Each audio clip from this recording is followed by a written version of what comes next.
Hello, everyone. Welcome to the product stage. My name is Kayla Schneider, and I'm our Director of Revenue Enablement here at Virtuous.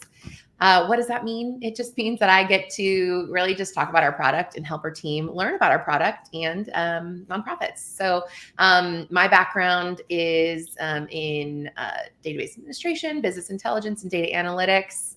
And so I sat in your seat. I lived the life of a nonprofit professional for a very long time. And then I saw Virtuous. And I was like, wow, that's amazing. We can do something different. And so that's why I'm here. Here to show you what I saw, hopefully, and to maybe just get those wheels turning of what does it look like to work in a system that actually helps you do your job, that actually can, do some jobs for you so that you have more time to spend really, creating more deep and meaningful relationships with your supporters. I am joined by my incredible colleague, Ashley Keene. Ashley, you want to give a little intro?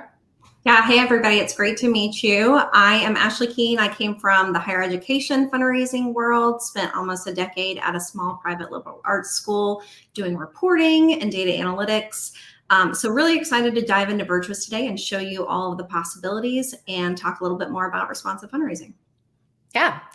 So what does this stage do? So we will be here. Well, I'll be here for the whole week. I'll be joined by a bunch of other colleagues as well to talk through how, what does Virtuous do? What does Virtuous look like? And how do we take the things that we've been hearing in our other sessions and really make them applicable in the real world? Like, how can we actually do that? And so we're actually going to start each day just by looking at our platform and what does it do? How does it work? And really just getting a good feel of what is Virtuous actually at its core. And so I think the most important thing to start with, though, is why we are here. Why is Virtuous here? And that's really this idea of responsive fundraising. And so I'm going to share my screen really quick just to be able to give you a quick little overview of what is responsive fundraising and how do we really kind of think about that. So I'm going to share my screen and I'm going to hop in and do a little slideshow here. So when we think about what responsive fundraising is, this is our our pedagogy of why we built our platform. We really believe in this responsive nature of how do we engage with our supporters. And the very first step is how do we listen to them? So when we are thinking about how do we engage with somebody, we need to know who they are, right? We need to know what is important about them, what's important to them, what makes them tick, what are they interested in, how do they normally engage with us, right? We want to listen to who they are and really understand how they came to us, how they like to engage with us, what are our programs, are the things that we do that they care about, or even outside of our own nonprofit, what do they care about in the world? We want to take that information, we listen to them, and we want to take that and we want to connect, right? So we want to grow those deeper relationships, but really do that at scale. So obviously when we think about our major gift officers, right, we have the ability to really get deep with our major gift prospects to understand who they are and what makes them tick. But it's hard to do that with a ton of people, right? So that's where our automation kicks in. And you're going to hear Ashley talk about that a lot today. But how do we take the information we know about them and take that to connect with them personally at scale? Then we take those connections once we've deepened that relationship, and then we want to suggest that right ask at the right time. It might be a financial ask. It might be a different ask. We really believe in generosity in a holistic sense of how do we engage the entire supporter in our entire mission. Then we take that ask and then we want to learn. We learned what worked for the supporter, but we also learned what worked for us inside our teams and our functionality there. And then we want to keep that circle going back around and now listening again, taking what we've learned and putting it into action, connecting, suggesting, and learning, going around. And so when we think about that, it really then comes to this idea of how do we take that information and it builds what we call dynamic responsive campaigns. So we want to take each person and understand how they came to us, what they're interested in, what makes sense for them. And we create these personalized experiences, or we call them journeys, of how we want to engage, how we want to connect, how we want to suggest. And then we would take those and make those suggestions. And then we want to kind of keep learning and sending them on new journeys that make sense for each individual person of how they are responding to us.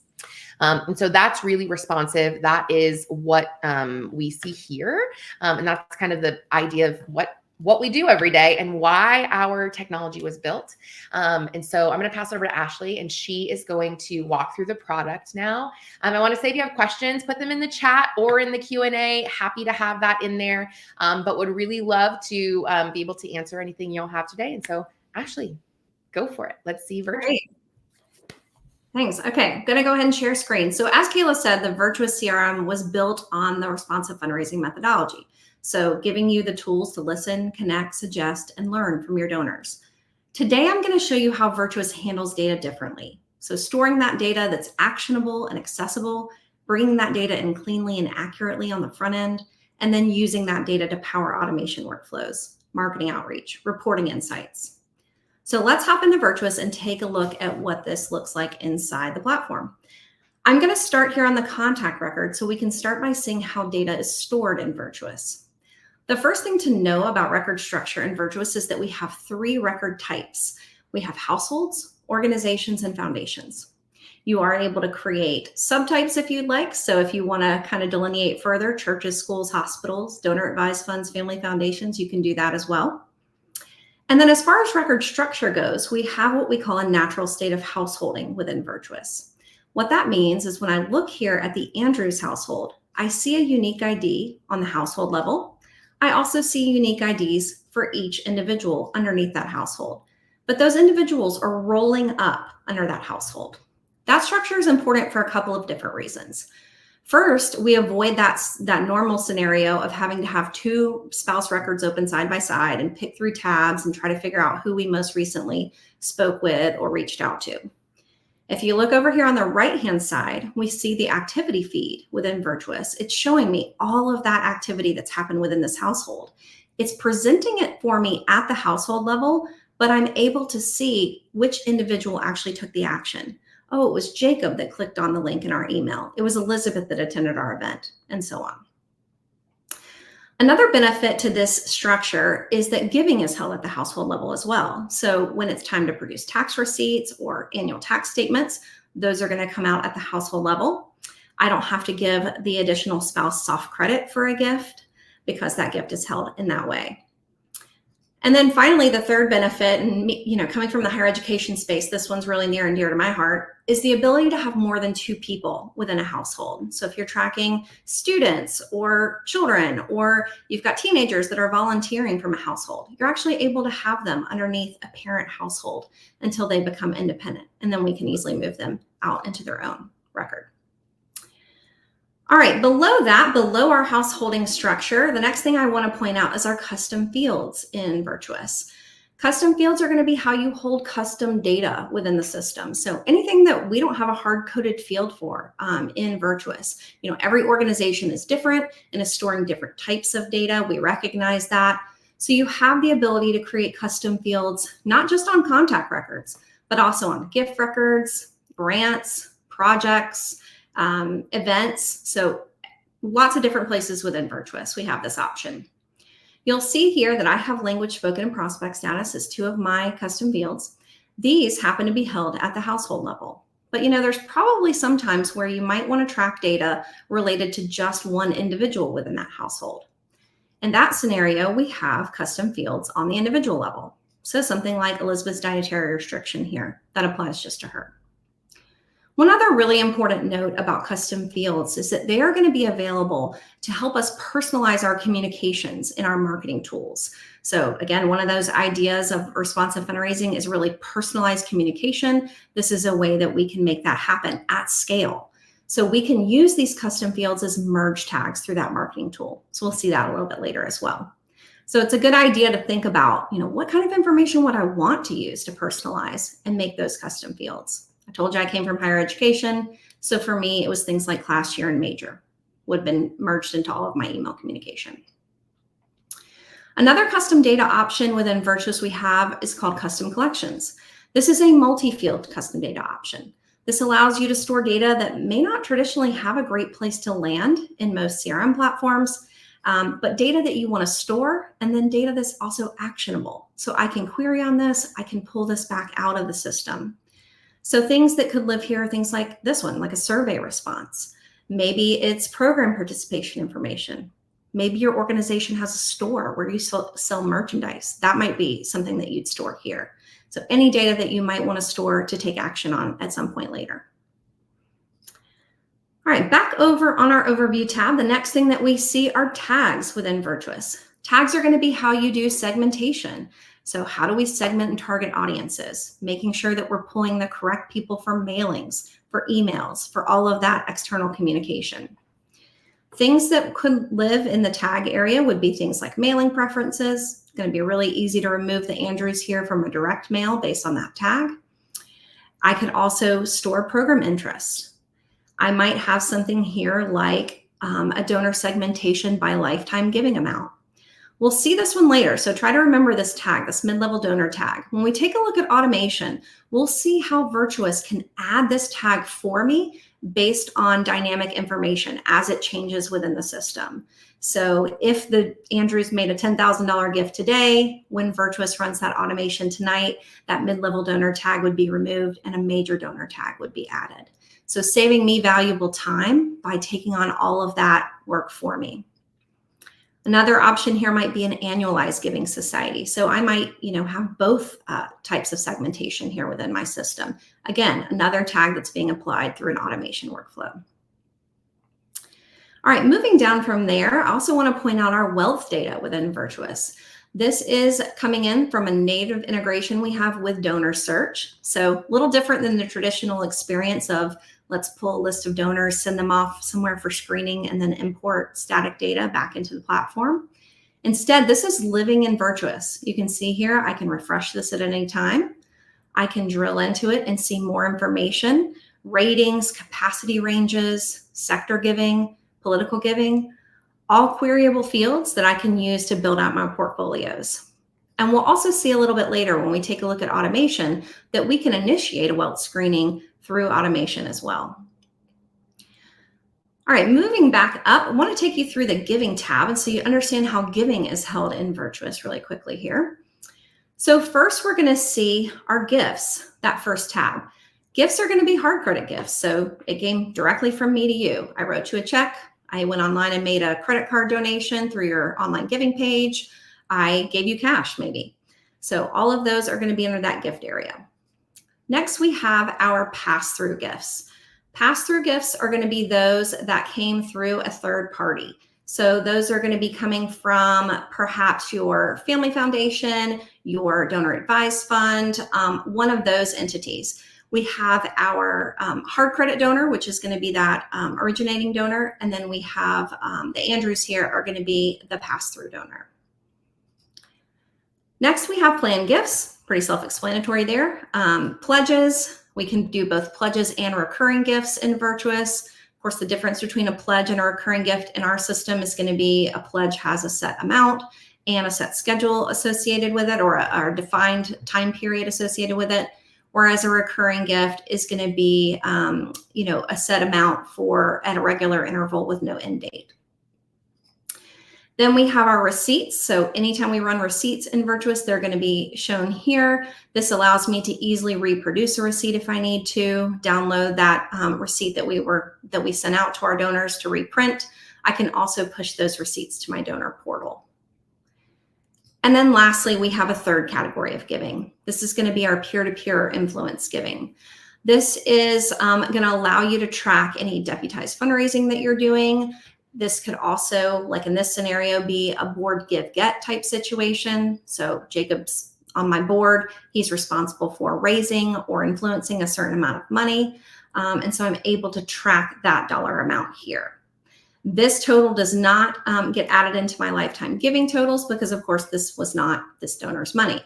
Only my hard credit and pass-through gifts are available in that lifetime giving total. So I have the option to include that pass-through giving or not. All right, moving on, we have our web history here in Virtuous. This is one of the ways that we can listen to our donors better. So one of those tenets of responsive fundraising. Web history comes in by using our a small piece of code that we would give you to put on your website. We call it the responsive listener. It allows this tracking to happen. That tracking is initiated if that donor makes a donation on your giving page, if they fill out a Virtuous form, maybe your newsletter sign up or your email subscription form or maybe just an inquiry form, or if they just click on a link from an email that you've sent through Virtuous email marketing. Any of those things would make that connection between that donor's IP address and Virtuous. From that point forward, we're able to track pages they viewed, time they spent on the site, did they fill out a form while they were there, and we can even click in and view the specific pages that they spent time on as well. All right, a couple other things here. We have notes and tasks available in Virtuous. Notes are going to be a great way for you to capture, all of that interaction that you have with donors. This is also going to give you the ability to upload documents. So if you need to capture like an obituary or a news article or something like that, you can have those documents added here. Tasks, I can have these assigned to it, something I need to do for a donor, an active reach out to that donor. So here I can see any that are active. I can also see any that have been resolved. Tasks in Virtuous are also going to show on your dashboard so that you're able to see those at a glance. You also get email notifications from Virtuous when tasks are assigned, as well as prior to the due date, a reminder for that task. All right, a couple other things here, and then we'll take a look at another area. I want to show you our email sync option. So this is going to allow you to compose a personalized email directly from Virtuous. Or within Virtuous, you can initiate that email here. So you can choose your recipient. You can even store email templates here. So if you typically start an email in a similar way, you might as well save yourself some typing and have that template built in here. When you click compose email here from Virtuous, this is going to push you over into your email client. Let's say I'm using Outlook as my email. It's going to push me over to Outlook, allow me to finish and send that email. It is coming directly from my Outlook outbox, but Virtuous is grabbing a copy of that email as well as any replies that donor writes back. Those come in as a contact note. You can also initiate this. Let's say you didn't start the email in Virtuous, you started it in your, in your Outlook. You can actually just add to your BCC line email sync@virtuous.org, and it will do that same thing for you. And then last but not least, one of my favorite features within the contact record is going to be our geolocation tool. This is going to allow you to see your donors visually. So on a map, I'm able to see here, let's say I'm planning to visit the Andrews. I want to maximize my time in their area. So I'm going to be able to see the Andrews here and then any other donors that are close by. So I can plan that trip accordingly. I can zoom in, zoom out, and kind of get a larger area if I'd like to. Another way that we can do this is by looking at all of our contacts on a map view. So maybe I'm planning an event in a certain part of the country. I'm able to see that in a more global view. So I want to see everybody in this given area. I'm able to do that. Again, zoom in, zoom out. This can be really helpful, I think, for event planning. I'm able to see where people are clustered, so I can plan my event accordingly. I can use this data to create my invitation list, to do that outreach. I can also add filters here. So maybe this event is really geared towards major donors. I might choose to filter based on that major donor tag in my system, and my list is going to change based on that filter option. And then we can actually use this data. It's actionable by tagging these records, downloading them out of the system. Maybe we're going to invite them to an event. So lots of uses there for that information. All right, so now that we've seen how data is stored, let's take a look at what it looks like to bring that data into Virtuous. So for that, I'm going to take you over into our gift and contact import tool. This tool is intended to be kind of the customs at the airport within Virtuous. This is where all of our information is coming into the system.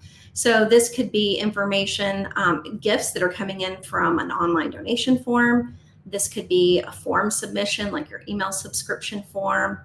This could also be where you do manual entry of your offline gifts. So you get checks in the mail. Where do we enter those? They come in right here. This can also handle data coming from other systems. So if you use, a third-party platform for some giving information, and that you can get that file in a CSV, you can get that in a CSV file. You can pull that into Virtuous from right here. The reason that we do it this way, that everything comes in this kind of one area, is to make sure that that data comes in cleanly on the front end. That's really important when we take a look at automation, because we wouldn't want to recognize somebody as a new donor just because they gave us a different email address this time when they gave online. So what we're doing here on the front end is checking all that data as it comes in, not directly writing to records. It's being seen with human eyes, but Virtuous is doing as much of the matching on the front end for us as possible. Virtuous is looking at email address, phone number, mailing address, and name to try to find a potential match. It then shows you any of those anomalies, if anybody gave you new information, or if there's a new record to be created, and kind of brings those to your attention. So let's take a look at what that looks like. I'm going to open this import that I have loaded in the system here. This could be one that came in online, or maybe I uploaded a CSV file, for example. If you look at the bottom here, we've got 3 buckets of transactions here. We'll look first at the ready for import bucket. You see this one's green, so green means go. These are ready to go. I actually don't even have to look at these. All of the data match cleanly. We didn't get any new information. They're ready for processing. The next bucket is going to be our update needed bucket. This is going to be where we found an existing record in the system, so the person exists, but they gave us a new data point that we need to take a look at. So let's look at this first one. So if I look at Albert and Christina here, I see we matched to the right donor, but Virtuous points out to me in this orange area that they've given us a new address. So it asks me how I want to handle that. I can add that new address to their record, or I can ignore that update completely. Once I make this selection, this gift is going to move into that ready for import bucket and be ready for processing. So it's that simple of making that choice of how to handle that new data. Another scenario of why somebody could end up in this bucket, I really love this example because this shows you just how strong this duplicate detector is and how it's catching things on their way in. This is the scenario of, we have one person within a couple in our database already, Constance here, but we didn't have her husband, Robert, in the system. He goes online, makes an online gift, and instead of adding him as a brand new person, Virtuous says, hey, it looks like Robert might be related to Constance here. They have the same address, they have the same last name. We need to take a look at this. So again, what we wouldn't want to do is recognize Robert as a brand new donor when Constance has been given to us for, looks like at least a few years here. So here I'm able to add Robert to this existing household. If I don't think this is correct, I can ignore this and create a new record for Robert. And then finally, we have our match needed bucket. This is going to show me any donors that did, or any records that did not match anything in our database. So I've got Olivia here. She does not exist based on the data that she gave us. I'm able to create Olivia's record right from here. I don't have to leave this area to do that and then come back. I can do it all right here. We also have quick keys available here if you do a 24-hour give day or something like that, and you've got a large number of new donors coming in at one time to speed up that creation of new record process for you. So once I've rectified all these updates, everybody's going to be in my ready for import bucket, and then I'm going to be able to click that import button, and that's it. All of my gifts are now in the system cleanly on the front end. In addition, I mentioned that you can also do offline gifts here. So to do that, we would create an import. You can either upload a CSV file or enter those gifts manually. So either way, another way to get gifts in the system. All right, so now that we've seen how data is brought into Virtuous, let's take a look at how we can use that data to power automation workflows. All right, so automation, when we think about automation in Virtuous, I think most people think about the external automation tools immediately. So reaching out to donors via email, SMS, text messaging, also letters and postcards. But there's also a huge internal component to automation as well that can save your staff significant amounts of time. I've already mentioned this a little bit, but things like adding and removing tags for you, running wealth screening information, creating tasks for someone on staff to take care of, all are examples of internal type actions that can happen through an automation workflow.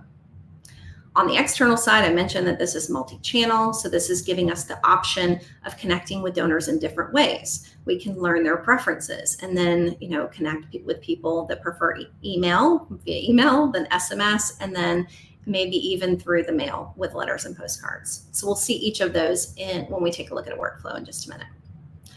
The whole purpose of automation is, responsive fundraising, right? Increase personalization to donors, shorten time of acknowledgement, and reduce staff time.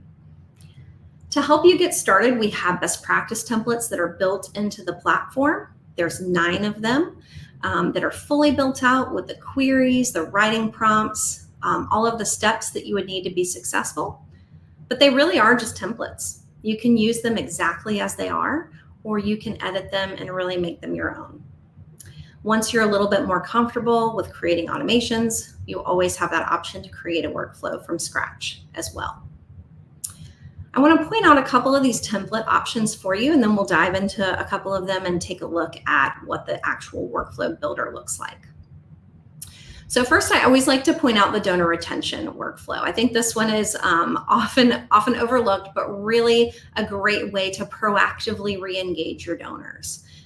We can query in Virtuous to find our lapsed donors and feed those lapsed donors directly into a retention workflow to re-engage. I also really love the event follow-up workflow. I would have really loved to have had this one when I was at the university. We did so many events, and it was so difficult to do follow-up after those events with the different audiences that come to events. So thinking about, kind of a normal event, I would have a group of people that came and made a gift at the event. So I'd like to send them maybe a thank you and maybe a post-event survey. Then I'm going to have people that came to the event but didn't make a gift. So for them, I'd rather, go ahead and ask them for a gift and maybe send them that post-event survey as well. And then, I'm also going to have a group of people who RSVP'd, but for whatever reason didn't show up. So for them, I might send a "sorry we missed you" type message, and then a little bit more information about what happened at the event. So just being able to really personalize that communication based on the person's event status, attendance status through one workflow. We also have Life to Day giving milestones. Really, from a donor stewardship perspective, this is probably my favorite. This really epitomizes that idea of shortened time of acknowledgement and increased personalization to donors. This is going to allow you to recognize donors for milestones at different intervals that you choose. So not everybody's a major donor that gives $10,000 at a time, but over time, particularly if you have a lot of recurring donors, you're going to have people hit these milestones. So think about what it would feel like if you gave a gift of $100 online today to your favorite organization and you received an email tomorrow. "Hey, Kayla, with your gift of $100, you've now crossed $1,000 in lifetime giving to our organization." Hyper-personal, immediate recognition of that milestone event. And then finally, our new donor welcome series. This one's actually the one I'm going to open up and show you. I think this is a great one to start with for a couple of different reasons. One, it is a great way to learn more about your donors right at the beginning of the relationship. Does this person prefer email? Do they prefer text? Do they prefer phone calls? It's also important to recognize people within the first 30 days of their first gift to the organization. It leads to a higher retention rate, higher lifetime value for that donor. So really important to do that engagement very early on. This builder itself, I used the template builder to create this one and then made minor modifications to it. But the builder is a drag and drop builder. So very easy to move things around, to remove a step if I'd like, to add another if I'd like as well. All of our automations are built based on a query or filter. So that's how Virtuous understands who to place into the workflow. So in this case, I'm just looking for people who've made their first time gift. This could also easily be set up to recognize or to send first-time donors under $100 down one set of steps, and then first-time donors over $100 down another path. So definitely can be multi-step here as well. So in this workflow, the first couple steps are those internal steps. I'm adding those tags. I'm going to use this one later for segmentation purposes. And this is the type of tag I could use to exclude these donors from other things while they're in this workflow. So we're not inundating them with information. We might choose to, append wealth data to a brand new donor's record, see if there's any additional capacity there. And then I'd start with my external steps. Send them a new donor welcome email, build in delays so they're not getting it all at once. Then we're going to send them an SMS message. Then we're going to have somebody on staff give them a call. And then finally, we're going to close the loop on that series by sending them a postcard through the mail. That's actually going to come from our letters on demand service, which I'll talk a little bit more about in just a minute when we take a look at the marketing suite. Lastly, I'm going to then remove that new donor welcome series tag. So the database is keeping itself up to date by maintaining, the record, the cleanliness of the records by removing that tag for me. The whole purpose of this workflow is to get that donor over here to that second gift. So when that second gift happens, whether it happens in the middle of this workflow or a year from now, then I might, send them down a few more steps for their second gift. And again, this could keep going out to the right here. We can have up to 25 steps within a workflow. Also want to point out that within these 12 actions in this workflow, the only one that took any staff time was this task right here. All of these other actions are taking place in the background. Virtuous is doing all of those for you. And here, Virtuous is creating the task for you and reminding you to do it. You just have to actually pick up the phone and make the call. Okay. And then lastly, one other thing to show you here is our engagement tab. This is going to give you information about the success of your workflows. So if I want to see, are people opening and clicking through my new donor welcome email? Should I maybe change out the text, or is there something about it I can change to make it a little bit more appealing? We can see that information here. All right, I also want to show you an example of an internal only workflow. So I mentioned donor segmentation. I think this is a great way to keep your, to let Virtuous keep your database up to date for you. Told you to remember that mid-level donor tag from the Andrews record. We see that here. I have defined in my database what a mid-level donor means to me. So I've said, lifetime giving of between $1,000 and $9,999. That tag is being applied by Virtuous anytime that lifetime giving amount is met. And again, any old tags are removed at the same time. So this kind of shows you that automation workflows don't have to have any external steps. It could be purely database maintenance, purely internal only. The database administration person in me can't help but think about how much time this would have saved me if I had not had to manually update records, and constantly querying and global changing records all the time and just letting the system maintain itself. So really cool there.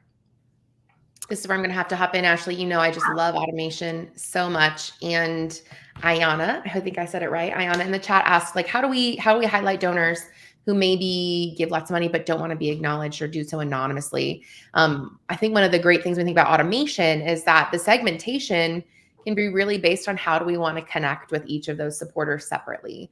And so being able to say, great, we have this group of people that we do want to be able to send emails to or text message to, but here's this group of people that we don't want to communicate to externally through automation ever. Right? That's totally fine. Being able to have these different steps and really segmenting down through query allows you to make sure you're connecting with those specific supporters in the right ways. So maybe in my portfolio, I never want them to get any automated email or an automated text or anything, right? I want myself to get a task so that I then, go and I send that separate email out of my email inbox, or I want to send a handwritten postcard to them instead of having one sent out through the mail, right? So really making sure that you have the flexibility to do both, right? Automation doesn't replace that human interaction. What it does is it allows your team to take off some of the administrative burden so that you have time to have more of those actual one-to-one human interactions. One of the quotes that one of our customers said, which I'm probably going to say at every session, so if you come, you're going to hear it all the time. But it is my favorite thing that I've ever heard. It says, Virtuous does the menial work so I can do the meaningful work. And so that's what Ashley just showed here, right? Why do we have to run the same query every day or every week or every month to clean up our data? Why do we have to spend that time, right? That is what the system can do. That is, my time is much more valuable than running the same query over and over and over again, right? Let me spend time strategizing or connecting with those supporters and really building that relationship for us. Yeah, absolutely.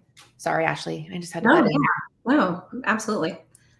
All right, perfect. Well, now that we've seen automation and kind of seen the different options as far as how we can reach out to donors, let's take a look at the marketing suite and understand some of the ways that we can do that. So first, that starts with our email marketing tool. So very different from a lot of systems in the fact that this is built into Virtuous. I don't have to send a list from one platform to another. I don't have to send that data back and forth.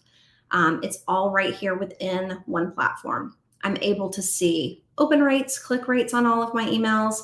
I can also see this individually on a donor record. So if I'm going to meet with the Andrews, I can look and see, did they open our most recent email? Have they read through that? You know, did they click through that, that email that I sent? This email marketing area is where you're going to create emails that would be sent in mass or those that are sent through an automation workflow like we just saw. I'm going to hop really quickly into the builder. I'm not going to really go through every single piece of this, but want to point out a couple of things.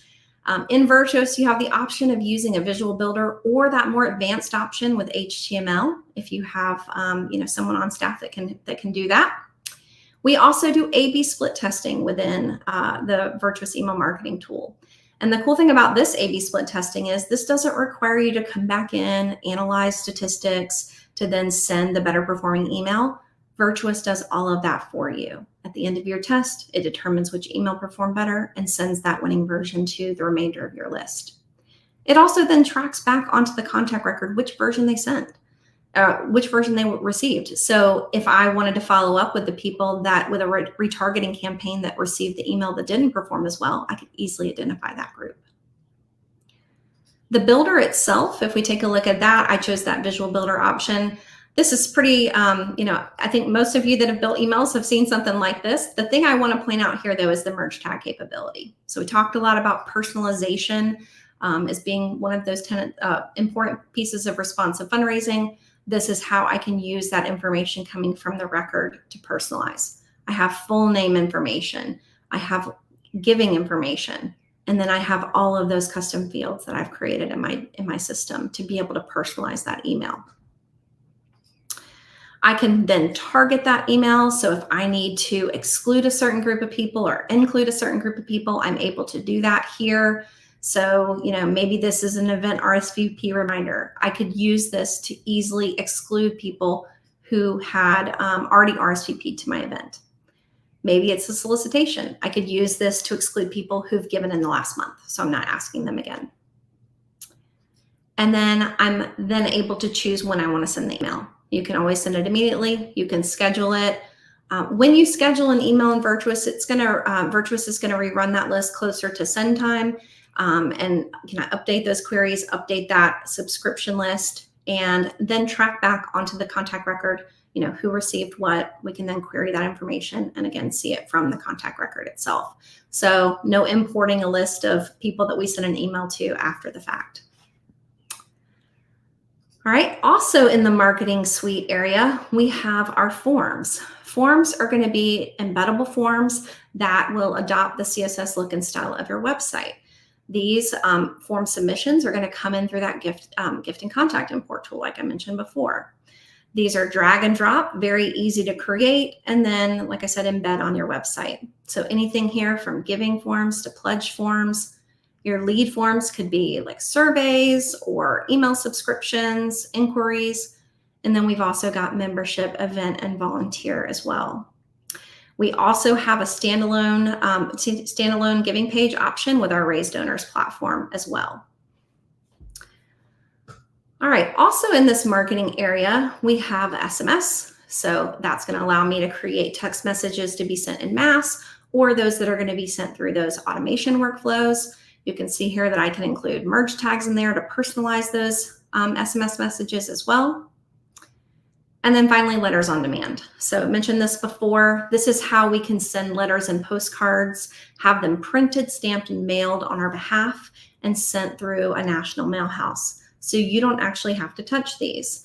It keeps your staff from having to stop what they're doing, print off that one-off postcard and put it in the mail. This is not intended for bulk mailings. This is really intended for those automation workflows. So those pieces based on donor timing and donor intent. You upload or you create your templates here. You can update them at any time. Those postcards can be front and back, and then the letters can be up to 4 pages and can also include a reply device. So really allowing you to streamline that communication by letting a mail house take care of that for you. So now that we've seen how we can use Virtuous to connect with our donors and then suggest the next best step, let's take a look at how we can use reporting in Virtuous to learn from the strategies that we've put in place. When I talk about reporting in Virtuous, I always think about it as kind of a 4-layered reporting structure. So with each layer kind of being that next level of complexity. So the first layer is going to be our dashboard reports. This is going to give you high-level, quick insights into your data, give you that snapshot view of trends and things like that. We have about 30 best practice widgets, dashboard reports built into the system for you that you can use to really build out your dashboard to meet your needs. We have multiple different dashboard views, so you can create, kind of unique dashboards, share them across the team as well. The next level up from that is going to be our standard reports. Those can be accessed here from the dashboard. They can also be accessed from the reporting area. But these are going to be those pre-built kind of canned best practice reports. They are here you're just really setting parameters for what you want to report on. So for example, if I chose my campaign summary here, I would just be telling Virtuous which campaign am I interested in looking at. When I run that report, my data is going to drop into that pre-built report. I'm not able to make a lot of changes. I'm just utilizing that best practice report that's pre-built. Of course, I can download this out of the system. The third level of reporting within Virtuous is going to be our query tool. So query is a grouping tool, but this can also be a powerful reporting tool for exporting data, for filtering data to then be used maybe even in a custom report. When you create queries in Virtuous, you're going to choose what type of, which object or what type of data you're looking for. And then you're going to build your criteria from there. One thing that's unique about Virtuous queries is that you can actually combine different query types. We call that nesting. So I could combine a contact and a gift query together. So showing you the query builder really quickly here, I'm able to choose what my criteria is going to be here. So let's say I'm going to look for life-to-date giving. You notice I didn't have to search through lots and lots of fields to find my what I'm looking for. I can just simply start typing, and Virtuous is going to show me fields that match what I've typed in. So I want life-to-date giving is greater than $5,000.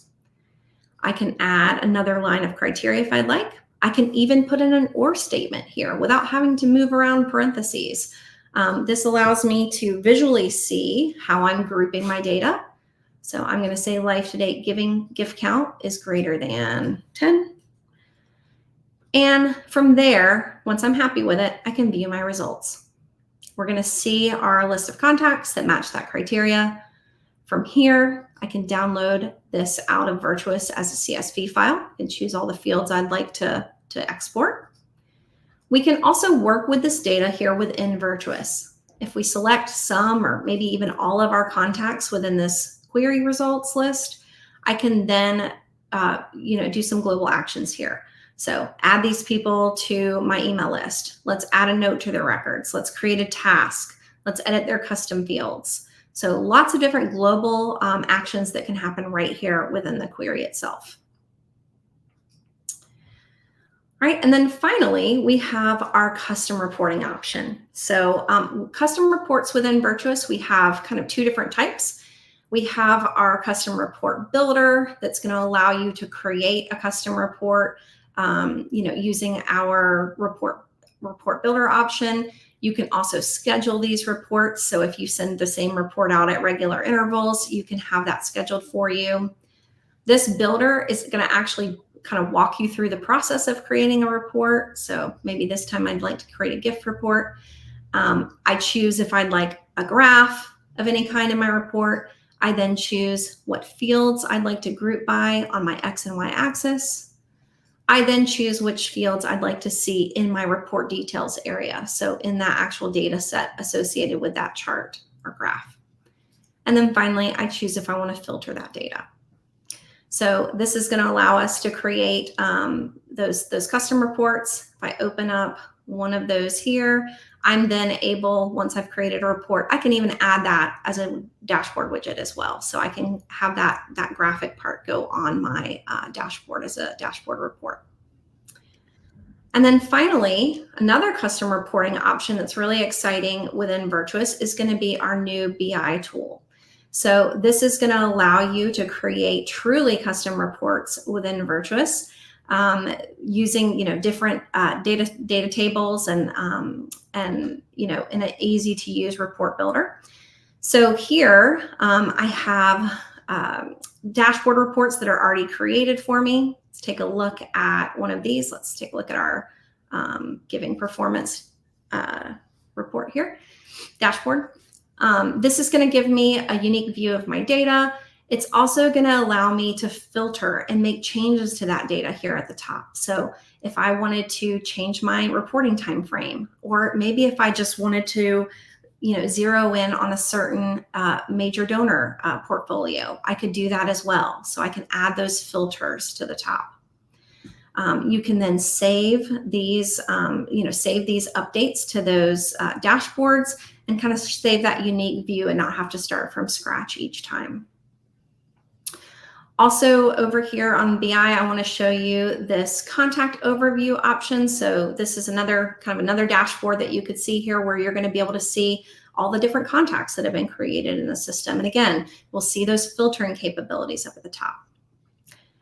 Then finally, if you need to create your own custom report, so you have that option here as well. So we can name our report, and then we're going to get a report builder that's going to allow us to truly create a custom report, choose our data tables, and then choose our different reporting elements.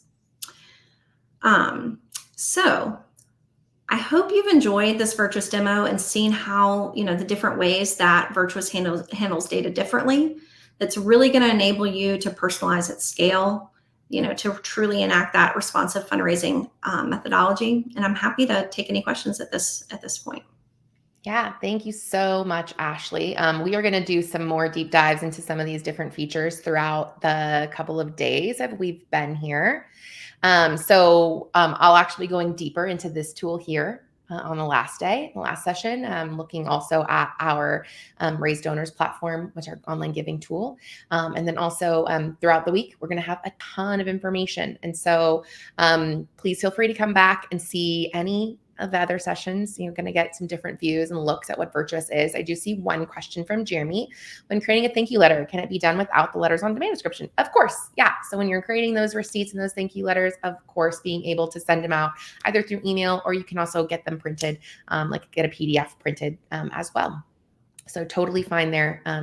Yeah. But I know we're over at time. Want to give you guys a break before the next couple of sessions. Thank you so much for joining us here on the product stage. Feel free to come back again if you want. We're going to be talking about some cool different sessions later today as well.